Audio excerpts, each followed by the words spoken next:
Hi fries లో దేవుని పరిశుద్ధ నామానికి స్తోత్రం కలుగును గాక.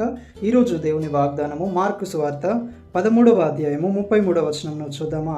జాగ్రత్త పడుడి, మెలకువగా ఉండుడి, ప్రార్థన చేయుడి, ఆ కాలం ఎప్పుడు వచ్చునో మీకు తెలియదు. ఆమేన్. హల్లెలూయా. ప్రియమైన సహోదరి సహోదరుడా, దేవుని వాక్యం సెలవిస్తుంది. ప్రభువైన యేసుక్రీస్తు తన శిష్యులతో జనసమూహంతో మాట్లాడుతూ చెప్తున్నారు ఏంటంటే, మనుష్య కుమారుని రెండవ రాకడ ఎప్పుడు ఉంటుందో తెలియదు కనుక మీరందరూ కూడా మెలకువగా ఉండి ప్రార్థన చేయండి, ఆయన రాకడ కొరకు సిద్ధపడండి అని ఆయన సెలవిస్తున్నారు. ఈ రోజుల్లో మనం చూసినట్లయితే దేవుని రాకడకు చాలా సూచనలు జరుగుతూ ఉన్నాయి, చాలా సూచనలు నెరవేరుతూ ఉన్నాయి. ప్రియమైన సహోదరి సహోదరుడా, సంఘం ఎత్తబడే సమయంలో మనం ఉన్నాము. క్రీస్తు రాకడ చాలా సమీపముగా ఉన్న సమయంలో మనం ఉన్నాము. నువ్వు సిద్ధపడి ఉన్నావా? ఇంకా నువ్వు పాపంలో జీవిస్తున్నావా? లోకంలో జీవిస్తున్నావా? అపవాది కార్యాల్లో బందీగా ఉన్నావా? నేడే రక్షణ దినము. ఇకనైనా దేవుని వైపు తిరుగు, నీ చెడ్డ కార్యములను విడిచిపెట్టు, దేవుని రాకడ కొరకు సిద్ధపడు, నీ కుటుంబాన్ని సిద్ధపరచుకో.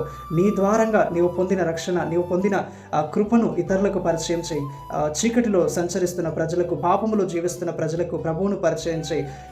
క్రీస్తు కొరకు, ఆయన రాకడ కొరకు నీవు సిద్ధపడి అనేకులను సిద్ధపరచు. ఆ సమయం ఇప్పుడు, కాలం ఇప్పుడు మనకు తెలియదు కనుక ఆయన రాకడకు మనం సిద్ధముగా ఉన్నప్పుడు ఆయనతో పాటుగా మనము ఆ నిత్యత్వంలో, ఆ పరలోకంలో, ఆ 1000 ఏళ్ల పరిపాలనలో, విందులో మనం ఉంటాము. ఒకవేళ మనం విడవబడితే నిత్య నరకాగ్నికి వెళ్తాము. అక్కడ ఏడుపును పండ్లు కొరుకుటై ఉంటుంది. కాబట్టి సిద్ధపడదాం, ప్రార్థనా పూర్వకంగా సిద్ధపడదాం. ప్రభువటి కృప మనందరికీ దయచేయును గాక. Amen. Praise the Lord. May God bless you all.